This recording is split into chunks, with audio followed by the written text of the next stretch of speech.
The takeaways I'm getting include questions regarding the integrity of the investigation, especially when there's the possibility of, if a toxicology report is done, it could validate the claims regarding that this person had been inebriated pretty much the entire day.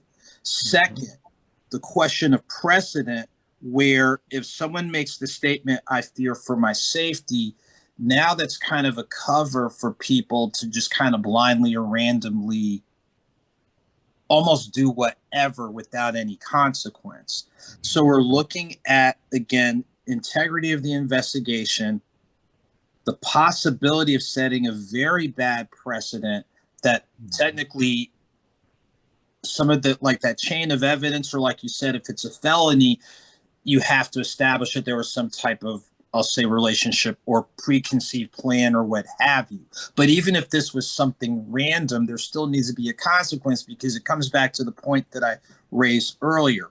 When you're approaching someone in a professional manner just to try to get clarity, the last thing that you are expecting is to have that type of response. So in thinking about those moving parts, let me kind of simplify it. What are the current steps being taken, and what is the outcome you'd like to see in light of the questions regarding the integrity of the investigation and the possibility of having a negative precedent set if this goes unaddressed or unaccounted for? And let's start with the family. Well, first, I want to point out something that I think is very, very important. Out of the 4 or 5 witnesses that appear on the official report that are part of government public records, the 4 or 5 witnesses were all witnesses who were in the same apartment with the shooter. The DA's star witness that they allegedly have appears nowhere as a witness on any of the reports. But she specifically told Mr. Paul during his meeting that their star witness saw me with a gun after the shooting occurred.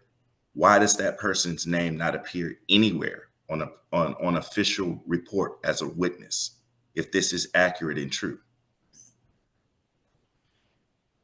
You know, there was a lot of inconsistencies. I provided a lot of valuable information to President Paul to show through a timeline that the information that she had reported to the officers was totally inaccurate. None of this information was investigated by the DA's office. My first encounter with the assistant district attorney, he summed me up as an angry black man.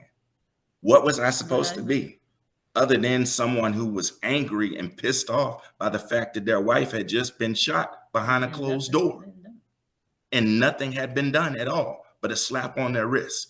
And then 2 or 3 days after the incident occurred, I went to the apartment with my daughter to get some clothing, and lo and behold, who do I see pull up in the parking spot?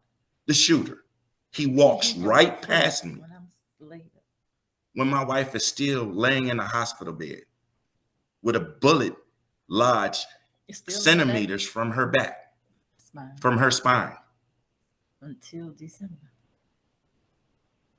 And he thought I was supposed to be just some chipper, jolly old person, I guess. I'm just supposed to overlook all of this, of what's transpired.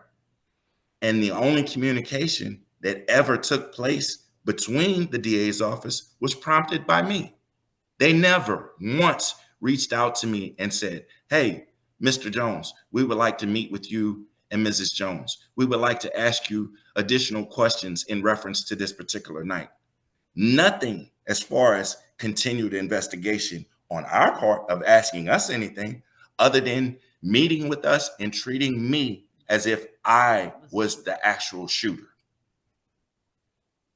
When we met with the Patsy Austin-Gatson for the first time, She She came lied and out, gaslit. she, you know, made it seem like she was very concerned, the most politically correct, caring individual who shows as much support and care for her community That as was possible. election time. That's why. And it was close to election time. That's why. Now we know that's why. And then she basically brushed us off and told us she was going to look into the matter and she would follow back up with us. It wasn't until after the election was over and still didn't hear from her. It wasn't until the middle part of January when I reached out to their office to find out an updated status, where I was notified by one of their senior leadership that the case had been dismissed. And then asked for the copy of the official public records, and noted after reading that they notified the shooter the day before, and we weren't even notified until afterwards that he had been notified that the case had been dismissed. So we were totally treated with a lack of respect or concern as victims. So therefore, I feel is very important for the governor, Brian Kemp, and the AG, Chris Carr, to get involved in this matter and make sure that this case gets reopened and there's a independent investigation done. Otherwise, what are we having these officials hold their office for? They're doing absolutely nothing for the citizens of the state of Georgia.